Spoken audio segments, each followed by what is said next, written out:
I discovered the Aloof campus queen's secret.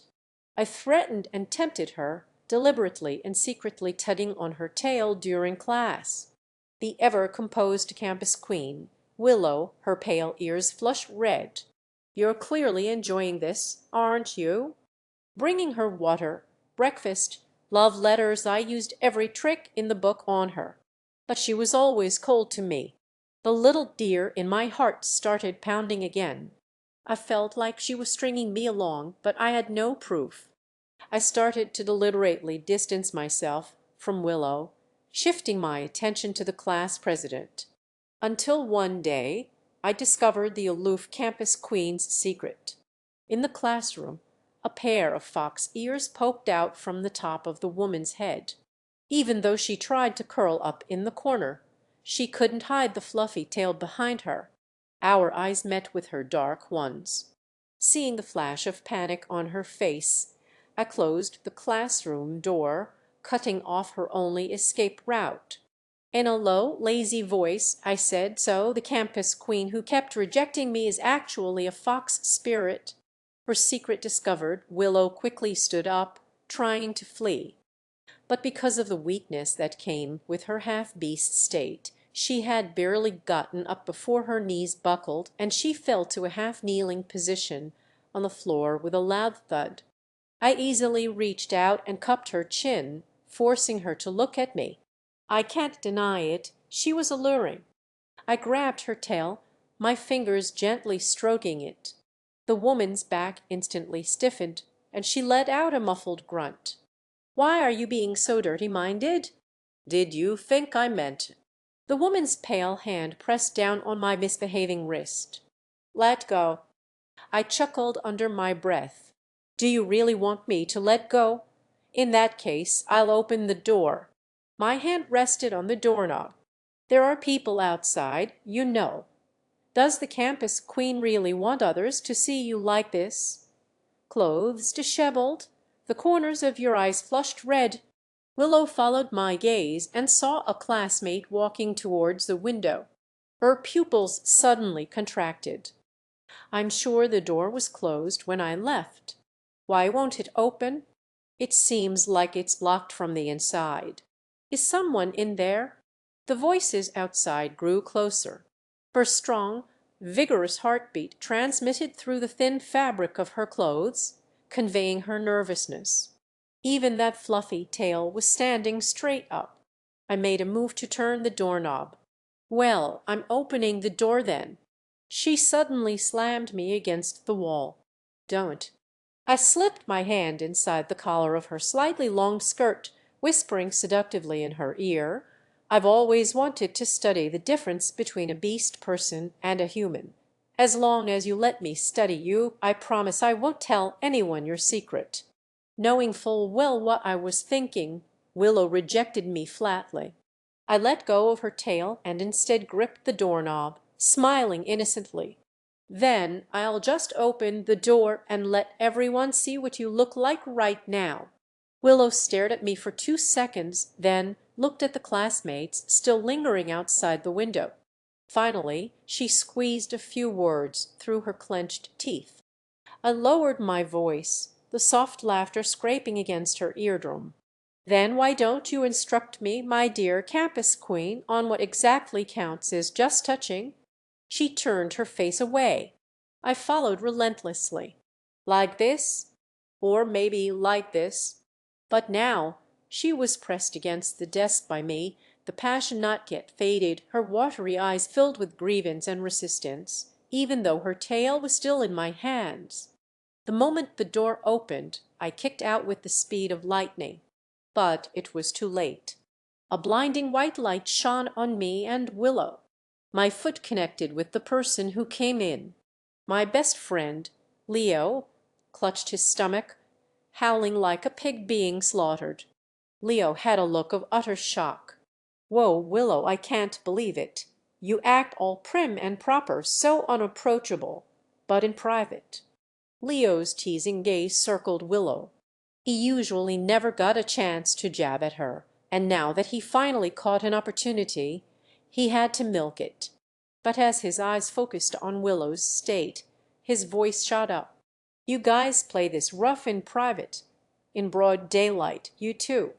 Leo was dumbfounded, the words stuck in his throat. He looked at Willow, then I blocked his view. I can't even imagine what Leo's reaction would be if he knew Willow was a fox. The secret of a beast person, once exposed, would have unimaginable consequences. Willow had dirt on her in my hands, so she had no choice but to obey my demands.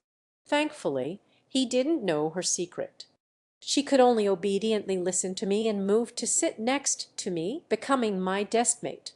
During math class, my mind drifted off. I saw her tail sneak out from behind her. I quietly reached my hand over. Willow, who had been concentrating on the lesson, suddenly jolted, the pen in her hand clattering loudly. The noise instantly attracted the attention of the teacher and the other students. "Willow, are you not feeling well?" The teacher, old Mr. Young, cast a concerned glance her way. Willow suppressed the strange feeling in her body, her well-defined hands pressing tightly on the desk. She forced out in a low, hoarse voice, "I'm fine, teacher." In my palm, Willow's tail trembled in time with her heartbeat. Mr. Young cleared his throat again. "Willow, if you're not feeling well, you can rest your head on the desk for a while." After a long silence, she protested meekly. Looking at her crimson lips, my throat felt strangely dry. A slight smile played on my lips. Outside of it, it was impossible. But I didn't just want to touch her ears.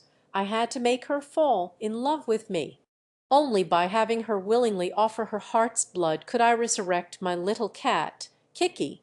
But recently I didn't do well on a test. She thought I wasn't studying seriously and wouldn't let me touch her ears. I couldn't get close to her either. This couldn't go on. When she was teaching me a math problem, her long eyelashes cast a gentle shadow. The beauty of her profile direct hit that blanked my mind for 3 seconds. It had been days since I'd touched Willow's ears. No, if this continued, we'd really just be studying. I would not allow that to happen. I dramatically clutched my chest. "I think my illness is acting up again. I feel so sick." Willow panicked, her face anxious. "Cole, what's wrong?" I tugged on the corner of her shirt, asking pitifully. Willow's breathing was a chaotic mess. Her tail popped out from behind her. Her fox ears were really nice to rub. "I need to touch. I need to cuddle. This illness acts up every day. If I don't cuddle with you, I'll feel so terrible I could die," I wheedled. Willow, her ears red, asked in a muffled voice, "So how did you manage before?" "By cuddling other people." It sounded like there was a hint of jealousy in her tone. I lied without blinking. "Before you, I just had to endure it. Only when I'm in contact with you do my symptoms get better." Willow proactively placed her tail in my hand. I reprimanded her with a straight face. "What are you talking about? Willow, you've got a dirty mind. I thought you meant sitting on your lap to relieve my skin hunger with close contact." Yes. It's not like I was thinking anything else. Willow is so gullible. It was like that. I'll never admit that I was the one consumed by lust. Of course. Willow, seeing me sitting face to face on her lap, carefully placed my hands on her waist. A pleasant, fresh scent enveloped me tightly. The sudden action made my whole body stiffen. I stammered, "Are you okay, Willow?" Uh, Willow's voice became even sharper. "And don't talk either." I didn't get it, but I obediently did as she said. Willow was too good. So good that it made me afraid. Afraid that the truth about my skin hunger would be exposed one day. I never thought that day would come so quickly. Recently, I'd been shamelessly sticking to Willow every day and was happier than ever. I'd even forgotten what my real goal was. Even my grades improved thanks to Willow. In the blink of an eye, the anniversary of Kiki's death was approaching. I took a day off and stayed home. Leo, worried, came to see me and asked some questions about Willow as if he were probing.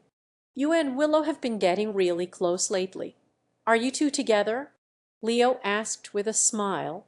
"I saw you two stuck together every day, but you haven't seen each other these past few days. Don't you miss her?" I had completely forgotten that I had invited Willow over to my house for tutoring. "It's fine for a day or two. It's not like we have to be glued together every day." I was in a complete panic. In those beautiful peach blossom eyes was naked disappointment and a trace of loneliness. Willow let out a soft laugh. So it was fun tricking me. I had to save her. Willow already hated humans. I wasn't confident enough to think she would forgive me for approaching her with ulterior motives. Leo's lips curved. What a stubborn fool! He seemed to think of something and muttered to himself, "I'm one too. I'm a little mute." His voice was carried away by the wind. I didn't hear a single word. My thoughts drifted. What Willow didn't know was that the reason I deceived her was to resurrect my little cat, Kiki.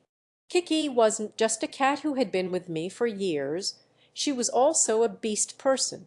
A few years ago, Kiki was lured away by a cat abuser and tortured to death. I had always been haunted by Kiki's death, until a year ago I found a way to resurrect a beast person. It required another beast person to willingly offer their heart's blood to bring my Kiki back to life. How to make them do it willingly? There was no other way but to make them fall in love with me. Now, watching Willow's departing figure, my chest felt tight. She was so pure and her health was poor. After giving her heart's blood, she would probably be weak for the rest of her life.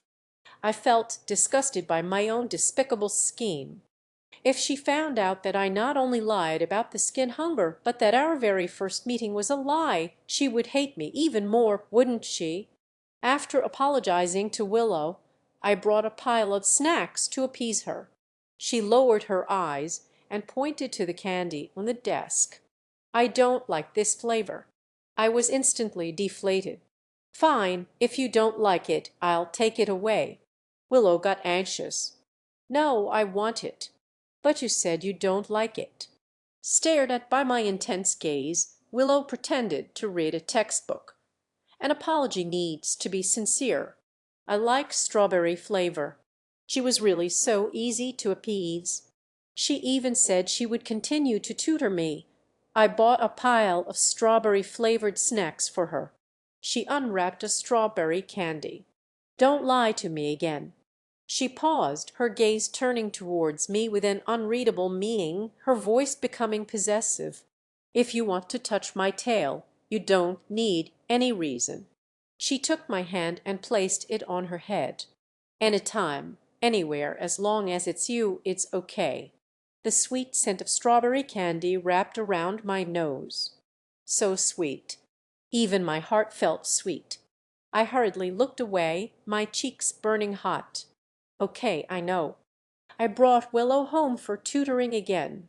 When I went downstairs to buy her a drink, I had the bad luck of running into my former tutor, Jackie. "Cole, no way. You bring a girl home every other day." "Last time it was me. Who's the unlucky girl this time?" Willow, with her long legs and white skirt, pulled me behind her. The sunset's glow covered her stunning profile. "What right do you have to interfere? His grades are so bad. Who knows what he's been up to with girls?" In fact, it made her face look even more pitiful and lovely. She half bent over, her body slightly hunched, and brought her face close to mine, blinking innocently. I wanted to pull my finger back, but she grabbed my hand and guided it over her nose and brow. She explained in a warm voice, "I thought you were friends at first, but when I heard her say those things about you, even if I couldn't win, I had to fight. It's okay if I get hurt a little." My heart was about to melt. I felt incredibly guilty. I didn't even want to ask to rub her ears any more. I was even angrier at Jackie. I walked over to Jackie. "PFFT?" The can was opened by me. She was clutching her eye in pain while arrogantly lifting her chin. HMPH Cole. Don't think I'll forgive you just because you got me a Coke. Unless It wasn't until we got home that I belatedly realized I was still holding Willow's hand tightly. I let go. Her straight nose, her thin lips, the hormones radiating from her threw my heart into chaos. My heart pounded in my chest, our moist breaths tangling in the air. Willow's cheeks flushed red, and a pair of fox ears shot up from her head. I observed Willow with curiosity, my gaze focused. This time Willow's tail also appeared. 1, 2, 3 of full 9 tails. Willow's eyes were frantic. We spoke at almost the same time. It's emotional agitation. I paused for a second. Is it because you're scared? It is, she replied almost instantly, her fox ears drooping. Willow suddenly grabbed my hand and placed it on her chest. It's right here my heart beats a little fast, especially when I see you. It's so strange.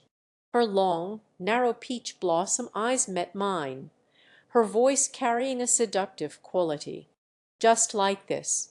I felt like I'd been zapped by electricity and quickly pulled my hand back. My heart was racing too. Unintentional flirting is the most lethal. My face was so hot. Brother, why is your face so red? But unexpectedly Willow just smiled faintly, leaned in, and asked in a low voice, then want to cuddle.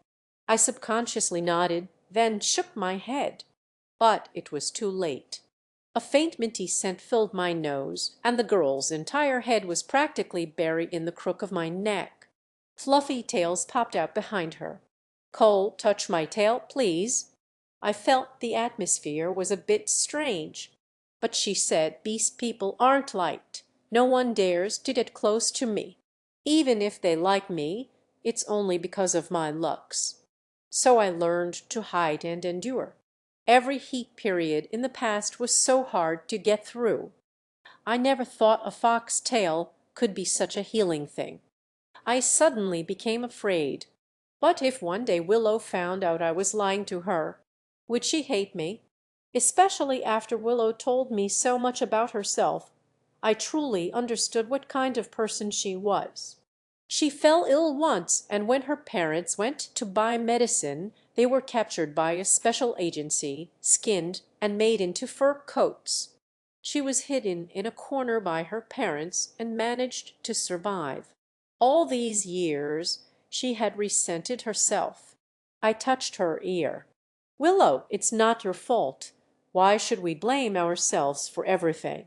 The ones who snatch away others' happiness are the real culprits. Willow's dark, calm eyes rippled as if a small stone had been dropped into them. I stroked her ear. You don't have a mom and dad, but you still have me. From now on, let me be the one to annoy you, okay? The light from the lamp shone on my profile, my clear eyes smiling at her. Willow's face quickly turned red. Okay. I suddenly thought of my little cat, Kiki. She was also abused to death by bad people. Like Willow, I was also pitiful. Before I was 10, I had a mom and dad. But later, my dad got a new family, and my mom had her own child. Only I was left alone with my little cat, Kiki. After hearing my story, Willow was silent for a moment, then asked, "Where's Kiki?" I could comfort others, but I couldn't get over my own psychological hurdle. She went to the kitty's star. A corner of my heart seemed to be on fire. A fox pretending to be a cat is pretty funny. I decided to switch targets. Willow was a very good person. I shouldn't lie to her, and I definitely shouldn't cross the line of friendship with her anymore. Recently, the number of times I touched her tail was close to 0. I focused on my studies, trying my best not to disturb her. Whenever I had a difficult problem, I would go to my homeroom teacher, Mr. Yang. I annoyed him so much that he grew new wrinkles whenever he saw me. My breath hitched. The moment I turned my head, Willow's beautiful profile appeared in my line of sight. A soft M escaped her nose. "Oh no," she heard me praise her again. The homeroom teacher mimicked my words in an exaggerated tone. "Who was it just now who said, 'Willow, she's super patient'?" Willow laughed, a low, clear laugh bubbling up from her throat. Our eyes met.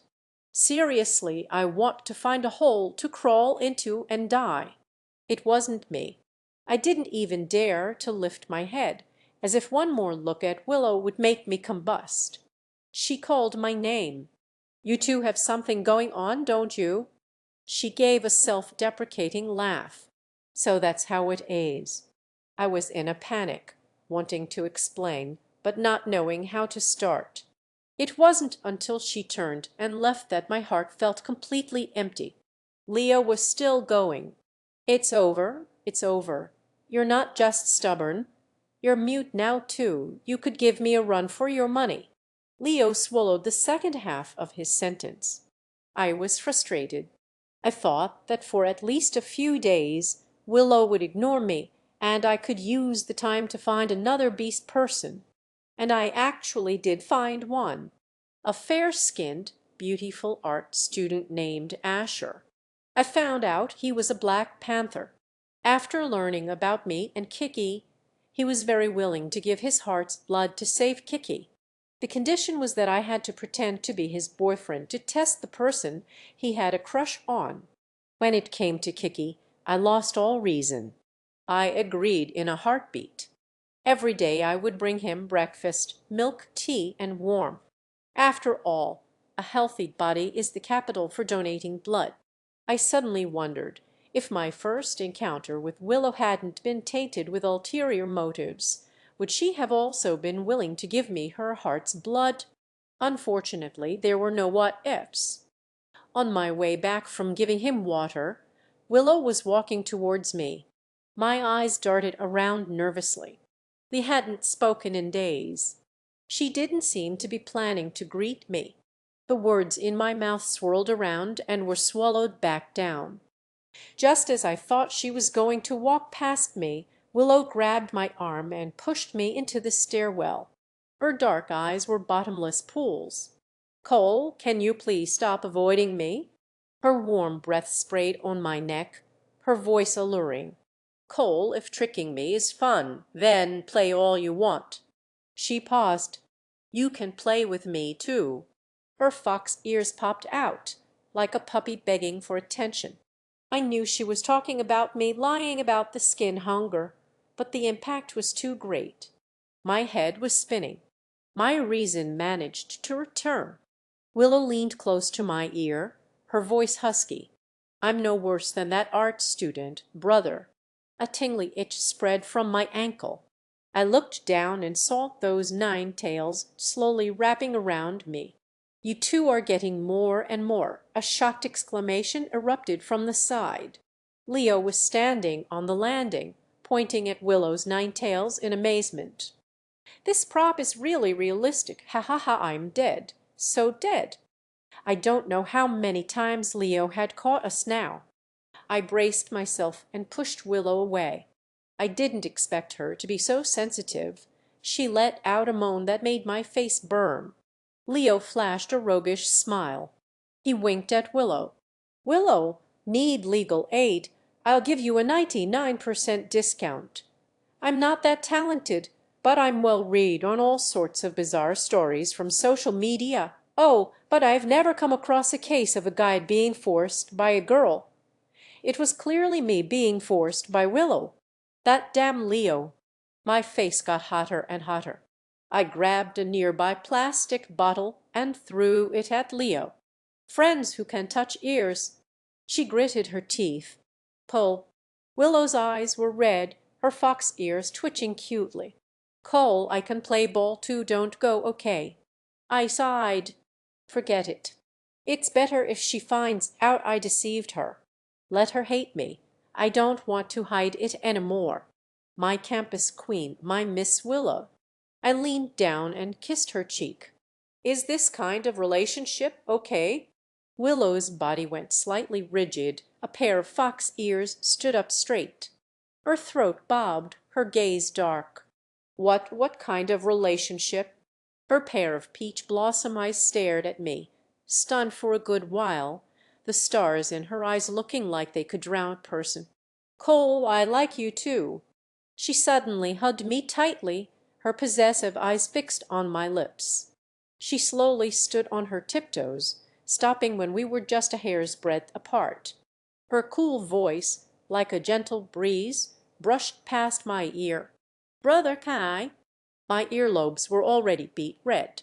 And she still had to ask a question like that. "You can." Willow, with no technique whatsoever, pressed her dry lips against mine. Her tongue pried open my teeth, deepening the kiss, and those long, slender fingers with their well-defined, pink-dusted knuckles were wrapped around my waist. I dazedly thought, so kissing really can make your legs go weak. A long time later I confessed everything to Willow, the real reason I approached her, and the story about Kiki, thinking about how your parents were caught by humans, and now I was lying to you. I was afraid you'd hate humans even more because of me. When she got ringworm, you were the one who took care of her through that difficult time. Without Kiki during those days after you lost your parents, I don't know how you would have gotten through it. If you gave up saving Kiki because of me, I would feel like a scumbag. Later, I finally found a way to resurrect her online. The first person I targeted was Jackie, but on the way to my house for tutoring, I accidentally saw her abusing an animal. That scene was like seeing Kiki being cruelly hurt all over again. I rushed forward like a madman, but I still couldn't save that dog. Just like I couldn't save Kiki from that group of people back then. Jackie left a huge psychological scar on me. Willow's appearance felt like it filled the emotional void in my life. I stroked her ear. "Thank you." The light in the bathroom was on. I froze. A woman with her skirt slightly raised was soaking in the bathtub. She pulled me into the water, her hands on my waist, smiling like a demoness. "Baby, are those women as good as I am? You're using them to test a government official." I pushed at Willow. "Willow, don't be like this." She nibbled on my earlobe, her breath coiling upwards.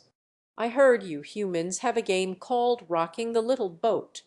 Her peach blossom eyes glowed with a fiery, seductive light as she placed my hand on her exposed chest. "And your confessions to me were all fake. That's why I rejected you again and again. The incident in the classroom wasn't an accident either. I had already discovered you were a beast person, which is why I kept sending you love letters, but you turned a deaf ear.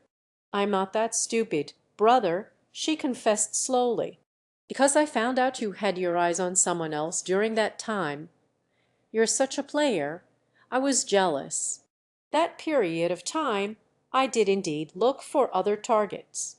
I felt a bit guilty and suddenly understood. "So you hiding in the classroom, was that deliberate? A deliberate seduction?"